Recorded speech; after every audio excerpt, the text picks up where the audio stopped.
का दिग्गज है कमिंस इंडिया। हमको लग रहा है कि जो परफॉर्मेंस फर्स्ट हाफ में आया है, उससे कहीं ज़्यादा आपको सेकंड हाफ में परफॉर्मेंस देखने को मिलेगा। ऑर्डर बुक अच्छी है, मार्जिन्स में इंप्रूवमेंट है, मैनेजमेंट की कमेंट्री भी काफ़ी स्ट्रांग है और हमको लग रहा है कि जिस प्रकार की कैप्टिव पावर डिमांड बढ़ रही है, इसमें कमिंस को ज़रूर फ़ायदा होना चाहिए। मेरे ख्याल से अगर कोई नज़रिया कम से कम 8 से 12 महीने का रखता है, तो 1490-1500 का एक नियर टर्म का टारगेट बनता है। तो इसको कोई भी डिप अगर मिलती है और करंट लेवल्स पे अगर कोई खरीदता है, तो अच्छा रिस्क रिवॉर्ड बन सकता है। तो कमिंस मेरी तरफ से आज का पिक और अच्छा investment for the next 6 to 8 months. है कि देखिए कंबाइंड यूनिट दीपांशु डेफिनेटली काफ़ी बड़ा एंटिटी बनेगा। इनफैक्ट स्केल बेनिफिट्स तो मिलेंगे, लेकिन कॉस्ट ऑप्टिमाइजेशन भी होगा। और आज मैंने सुना है कि एमएससीआई के जो इंडेक्स का जो रीजिक होने वाला है, उसमें इसका इंक्लूजन होने वाला है। तो मेरे ख्याल से कहीं ना कहीं इंस्टीट्यूशनल इन्वेस्टर्स इसमें और अपनी पोजीशंस बढ़ाएंगे। ग्लोबली एफआईआईज और जो फॉरेन इन्वेस्टर्स होते हैं वो एमएससीआई के इंडेक्स को बहुत क्लोजली ट्रैक करते हैं। तो नियर टर्म में डेफिनेटली इसमें थोड़ा सा वोलेटाइल रहेगा, क्योंकि ओवरऑल आईटी का बिजनेस जो है वो यूएस और यूरोप के ऊपर डिपेंडेंट है। लेकिन ऑर्डर बुक अच्छी है और अगर लंबे नजरिया के लिए अगर किसी को खरीदना है, तो मेरे ख्याल से अगर कोई गिरावट आपको दिखती है आज के मार्केट में, तो इसको खरीदने का मौका समझना चाहिए। हमको लग रहा है नेक्स्ट 12 to 18 मंथ्स में अच्छी आउट परफॉर्मेंस आएगी। ओके, तो दीपांशु देखिए, ये अगर मार्केट पचा लेता है तो मेरे ख्याल से टेलीकॉम सेक्टर में ऑलरेडी काफी कंसोलिडेशन हो गया है, प्राइसिंग पावर वापस आई है। तो ये डेफिनेटली अच्छा संकेत है, क्योंकि इसका मतलब मार्केट ये अनुमान लगाएगा कि जो टेलीकॉम के टैरिफ्स है वो डेफिनेटली महंगे हो जाएंगे और कहीं ना कहीं प्राइसिंग पावर अगर वापस आती है तो इनके लिए मुनाफा काफी सिग्निफिकेंटली बढ़ेगा। तो मेरे ख्याल से यहाँ पे खरीदने का मौका बनता है। अगर आपका नजरिया कम से कम 6 to 12 मंथ्स का है, तो टेलीकॉम एक ऐसा सेक्टर है जो बहुत समय के बाद कंसोलिडेट हुआ है, मार्जिन्स इंप्रूव हो चुके हैं। तो यहाँ पे Bharti Airtel will be a buy on decline और डेफिनेटली ये एक सेक्टर के लिए न्यूज पॉजिटिव है, क्योंकि इससे इसमें आपको एटलीस्ट नियर टर्म में स्टॉक में तेजी दिख सकती है। दीपांशु देखिए, मुझे लग रहा है कि एक्स बोनस होने के बाद काफ़ी जो प्री आईपीओ के इन्वेस्टर्स हैं उन्होंने अपने शेयर्स बाजार में उतारे हैं और ये जब तक मैटर पूरी तरह से सेटल होता नहीं है, इस शेयर में इमीडिएटली कोई निवेश ना करे, ऐसे मुझे लग रहा है। क्योंकि पहली बात तो देखिए 5:1 बोनस देने के बाद जो पोस्ट बोनस कैपिटल बनेगा वो करीबन 247 करोड़ होगा। तो इस इक्विटी पे सर्विस करना बहुत मुश्किल वाली बात बनेगी। हालांकि देखिए पोटेंशियल ब्यूटी मार्केट के लिए बहुत बड़ा है, लेकिन जब तक कंपनी में कोई बड़ी अर्निंग्स ग्रोथ नहीं आती तब तक यहाँ पे कोई वैल्यूएशन रिलेटिंग आएगा ऐसा लग नहीं रहा है। तो मेरे ख्याल से थोड़ा सा इंतजार करिए, क्योंकि महीने भर में तो बोनस शेयर्स भी बाजार में उतरेंगे। इन्होंने जो बोनस किया है वो बोनस के शेयर्स भी लोगों के डीमैट में आएंगे, वो भी बिकवाली का थोड़ा बहुत प्रेशर देखने को मिलेगा। तो करंट लेवल्स पे मेरे ख्याल से इस शेयर को थोड़ा सा दूर रहिए। हो सकता है कि आने वाले एक महीने में और थोड़ी गिरावट यहाँ पे देखने को मिल सकती है। सबसे बड़ी बात ये जो एक्विजिशन हुआ है काफी अर्निंग्स एक्रेटिव होने की पॉसिबिलिटी है, क्योंकि जो कंपनी ली है वो काफी बड़ी है। और सबसे बड़ी बात ये एक्विजिशन जेके पेपर जो करेगा ज्यादातर अपने कैश एक्रूवल्स और कैश बैलेंस शीट पे जो है उसका यूज करने वाला है। तो मुझे लग रहा है कि कोई बड़ी मात्रा में कर्जा बढ़ने वाला नहीं है। तो उस पॉइंट ऑफ व्यू से डील अर्निंग्स एक्रेटिव होगी। हाँ, डेफिनेटली इसमें नियर टर्म में होपफुली ये जो कंसोलिडेशन का बेनिफिट है उसको समझने के लिए थोड़ा सा मार्केट को टाइम लगेगा, बट डेफिनेटली ये जो डेवलपमेंट हुआ है वो पॉजिटिव है। कोई भी गिरावट अगर आज शेयर में आपको देखने को मिलती है तो मेरे ख्याल से खरीदने का मौका समझना चाहिए, क्योंकि पेपर सेक्टर में अभी भी सप्लाई शॉर्टेजेस है, प्राइसेस काफी अच्छी तरह से बढ़े हैं। तो पेपर सेक्टर में जेके पेपर क्वालिटी और प्रीमियम पेपर बनाने वाली कंपनी है, जहां पे हमको लग रहा है कि ये एक्विजिशन से इनकी कैपेसिटी भी बढ़ेगी, मार्केट शेयर भी बढ़ेगा। तो definitely net long term positive भी रहेगा। तो ये है आपके लिए सीमेंस। अविनाश जी, सीमेंस पर आपकी भी राय, कमेंट्स तो आपके रेडार पर था, नतीजों से पहले सीमेंस क्या कह रहा है सर? नहीं, सीमेंस में भी मुझे लग रहा है कि नतीजे अच्छे आने की उम्मीद है और यहाँ पे भी हमको लग रहा है कि जिस प्रकार की ऑर्डर बुक है इनकी और जिस प्रकार का मैक्रो पिक्चर अभी बन रहा है, डेफिनेटली सेकंड हाफ तो इससे भी अच्छा आएगा।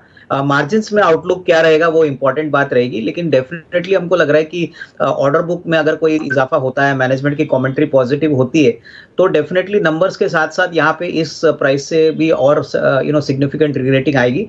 काफी समय तक स्टॉक एक रेंज में था, लेकिन होपफुली अगर मैक्रोस बदलते हैं और ऑर्डर बुक बढ़ती है तो मुझे लग रहा है कि इस लेवल से भी दीपांशु एक अच्छा रिस्क रिवॉर्ड बन सकता है in the next 12 to 18 months. Mid cap और स्पेशली ये डबल डिजिट काउंटर्स जो हैं, पीएसयू, एक दो प्राइवेट नेम्स भी हैं, साउथ इंडियन में उसमें जोड़ सकते हैं, जो बढ़िया एक्शन में आ रहे हैं पिछले कुछ दिनों से। सर, कोई है काउंटर जो आपके रेडार पर हो या कन्विक्शन लिस्ट में हो? देखिए, सरकारी बैंक में मुझे लग रहा है कि छोटे बैंक्स में यूनियन बैंक और सेंट्रल बैंक काफ़ी इंटरेस्टिंग लग रहे हैं। मुझे लग रहा है कि सेंट्रल बैंक थोड़ा और अट्रैक्टिव है, कहीं ना कहीं नतीजे और मैनेजमेंट की कमेंट्री काफ़ी स्ट्रांग है और प्राइवेट सेक्टर में जो रीजनेबली सस्ते बैंक है उसमें डीसीबी बैंक भी काफ़ी अच्छा है, पिछले क्वार्टर इनके लिए काफ़ी अच्छा था।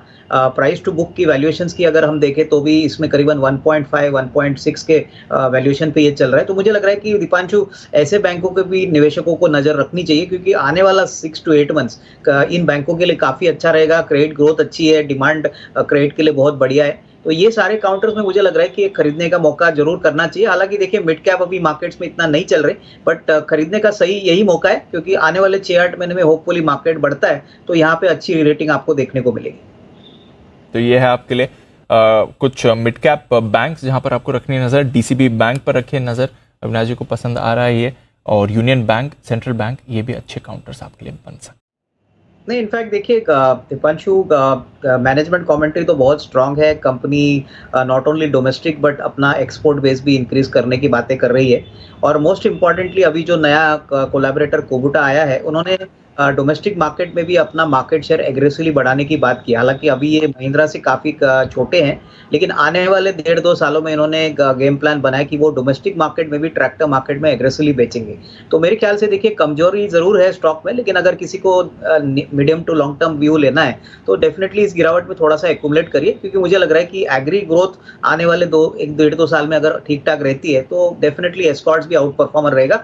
हालांकि शॉर्ट टर्म में थोड़ी वोलेटिलिटी स्टॉक में आपको देखने को मिल सकती है। नायका पर आपकी कोई राय, टिप्पणी? नहीं, इनफैक्ट अनिल जी, मुझे लग रहा है कि नायका का प्रोडक्ट यूज करना चाहिए, नायका का शेयर नहीं खरीदना चाहिए, क्योंकि नायका में मुझे लग रहा है कि महीने भर में बोनस शेयर्स आने वाले हैं तो और थोड़ा बिकवाली का प्रेशर आएगा।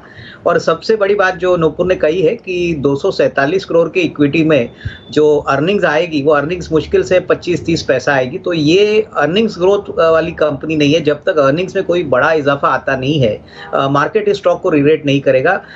5:1 का बोनस ही मुझे लग रहा है कि गलत डिसीजन था, क्योंकि इतनी बड़ी इक्विटी अभी आगे सर्विस करना ये बहुत मुश्किल वाली बात बनेगी। हालांकि मैं अभी भी दोहराता हूं कि बिजनेस बहुत अच्छा है, ब्यूटी मार्केट बहुत अच्छी तरह से बढ़ेगा, लेकिन कंपनी कितनी कैपिटलाइज करेगी, अर्निंग्स ग्रोथ रिकॉर्ड करेगी, वो मुझे लग रहा है काफी अनसर्टन है। तो अभी तो फिलहाल इसको अवॉइड करना चाहिए। ओके सुमित जी, चार्ट देखिएगा आप, और तब तक एक बार जरा मैं अविनाश जी से भी राय ले लूँ इस पर। अविनाश जी, डेल्टा कॉर्प। नहीं अनिल जी, देखिए डेल्टा कॉर्प में ये न्यूज़ फ्लो वो बहुत पॉजिटिव है, क्योंकि ये गेमिंग बिजनेस उन्होंने काफ़ी साल तक नर्चर किया था। मुझे लग रहा है कि अभी इसकी अनलॉकिंग डेल्टा कॉर्प के शेयर होल्डर्स को मिलेगी। और गेमिंग बिजनेस की पोटेंशियल इंडिया में बहुत सिग्निफिकेंट है। इनफैक्ट ग्लोबली तो गेमिंग एक बहुत बड़ा सेक्टर है ही, लेकिन यहाँ पे अभी ऑनलाइन गेमिंग में बहुत रुचि लोगों की आई है। स्पेशली IPL के बाद ऑनलाइन गेमिंग में बहुत इंटरेस्ट यंगस्टर्स से आया है। तो मुझे लग रहा है कि 550 करोड़ का IPO आता है तो इसका पूरा बेनिफिट पहले तो डेल्टा कॉर्प को ही आएगा, क्योंकि वैल्यू अनलॉकिंग होगी, यहाँ से रीरेटिंग आएगी। और हॉस्पिटैलिटी सेक्टर को अगर हम देखें अनिल जी, तो मुझे लग रहा है कि सेकंड हाफ तो नॉर्मली एक बड़ा पीरियड होता है, क्योंकि सीजन अक्टूबर टू मार्च चलता है। तो यहाँ पे मुझे लग रहा है कि इवन करंट लेवल्स पे अगर कोई खरीदता है तो अच्छी खासी रेटिंग मिलने की अपेक्षा रहेगी, क्योंकि ये बिल्कुल कर्जा मुक्त कंपनी है। इसमें बड़े HNI इन्वेस्टर जैसे राकेश झुनवाला का भी स्टेक है, और ओवरऑल एक ही ऐसी मात्र इंडिया में कंपनी है जो कैसीनो चलाती है। तो डेफिनेटली कैसीनो और गेमिंग, ये दोनों का कॉम्बिनेशन आने वाले टाइम में कंपनी के लिए काफी फायदेमंद होना चाहिए।